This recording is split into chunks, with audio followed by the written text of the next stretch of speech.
तर इथे बघू शकता आभाईच्या शेंगा घेतलेल्या आहेत. तर याची भाजी कशी बनवायची ते बघूयात. तर आता ह्या शेंगा मी इथे कापून घेणार आहे आणि नंतर स्वच्छ धुवून त्या शिजण्यासाठी टाकायच्या आहेत. तर इथे बघू शकता ह्या आभाईच्या शेंगा म्हणतात त्याला. त्याची भाजी कशी बनवायची ते बघूयात. तर आता इथे मी हे शेंगा कापून घेते. अशा पद्धतीने कापून घ्यायचे. इथे बघू शकता आपण अशा ह्या शेंगा ह्या आभाईच्या शेंगा अशा बारीक कापून घेतलेल्या आहेत. तर चला आता आपण याची कोरडी भाजी बनवणार आहोत. आणि ह्या जाड शेंगांना थोडे असे दोरे असतात, ते दोऱ्या काढून घ्यायच्या त्याच्या अशा हे असे दोरे काढून घ्यायचे. जाड शेंगांना असतात हे, तर त्याचे दोरे काढून असे बारीक कापून घ्यायचे. इथे बघू शकता अशा पद्धतीने. चला त्याची भाजी कशी बनवायची ते बघूयात. आता हे प्रथम मी स्वच्छ धुवून घेणार आहे. तर चला इथे बघू शकता आपण हे शेंगा अशा कापून स्वच्छ धुवून घ्यायच्या आहेत पाण्यामध्ये. आणि मी इथे मसाला घेतलेला आहे. आपण आता गॅसवर पातेलं ठेवून घ्यायचं आहे आणि त्याच्यात 2 चमचे तेल टाकून घ्यायचं आहे. तर चला 2 चमचे तेल टाकून घेऊयात. तर इथे बघू शकता 2 चमचे तेल टाकून घेतलेलं आहे. तेल आपलं छान असं तापलेलं आहे इथे बघू शकता. तर आता आपण अर्धा चमचा राई टाकून घ्यायची.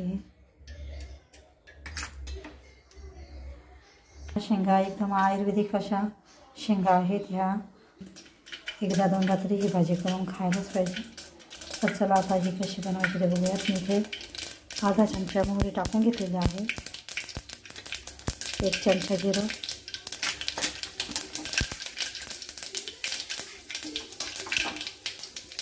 आणि 1 चमचा लाल तिखट, 1 चमचा मी अंबारी मसाला टाकते. आणि आपल्याकडे जो मसाला असेल तो तुम्ही टाकू शकता. मी अर्धा चमचा मालवणी मसाला टाकते. थोडी हळद, आणि ह्या फोडणीमध्येच आपण आता हे शेंगा टाकून घ्यायचं आहे. स्वच्छ पाण्यामध्ये धुवून त्याला फोडणीमध्ये सुद्धा टाकून परतून घ्यायचं आहे. इथे बघू शकता अशा पद्धतीने. तर इथे बघू शकता सगळ्या शेंगा आपण फोडणीमध्ये टाकून घेतलेल्या आहेत. फोडणी टाकल्यानंतर त्याला छान फोडणीमध्येच मिक्स करून घ्यायचं आहे. ह्या अशा पद्धतीने खूप छान लागतात ह्या भाजी. आणि ह्या शेंगा आपण काळ्या मसाल्यामध्ये पण करून खाऊ शकतो. आपण काळ्या मसाल्याच्या भाजीला जे आपण मसाला घेतो, खोबरं, खसखस वगैरे, काळा कांदा भाजून त्याच्या काळ्या मसाल्याची पण ही भाजी खूप छान होते. तरी तुम्ही साधीच करता कोरडी करायची म्हणून, आणि तुम्ही काळा मसाल्यासुद्धा ही भाजी करू शकता. अशा पद्धतीची भाजी पण खूप छान लागते. तर याला छान असं कमी गॅस करून वाफवून घ्यायचं आहे. हे आपल्या कवळ्या शेंगा आहेत. घेताना शक्यतो अशा कवळ्याच घ्यायच्या आहेत. जर निब्बर असलं तर मग त्याला शिजवून घ्यावं लागतं आपल्याला.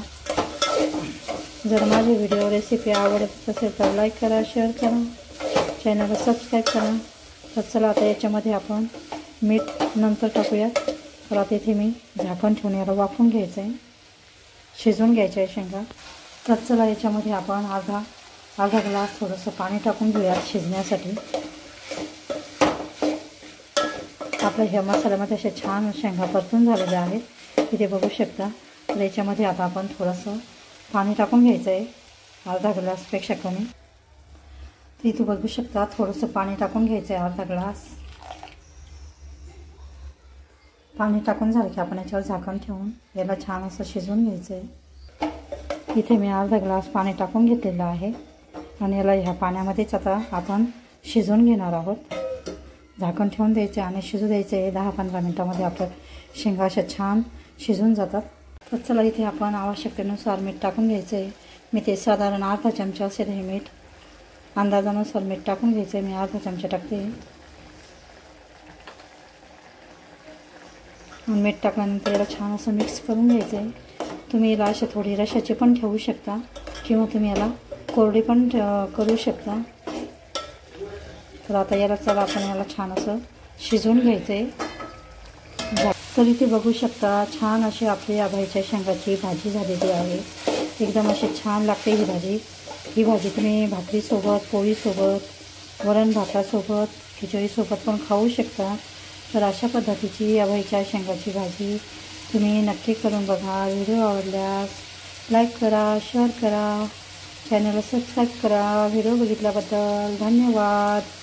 मस्त खा आणि स्वस्त राहा. पुन्हा भेटूया अशाच नवीन व्हिडिओसोबत. तोपर्यंत बाय.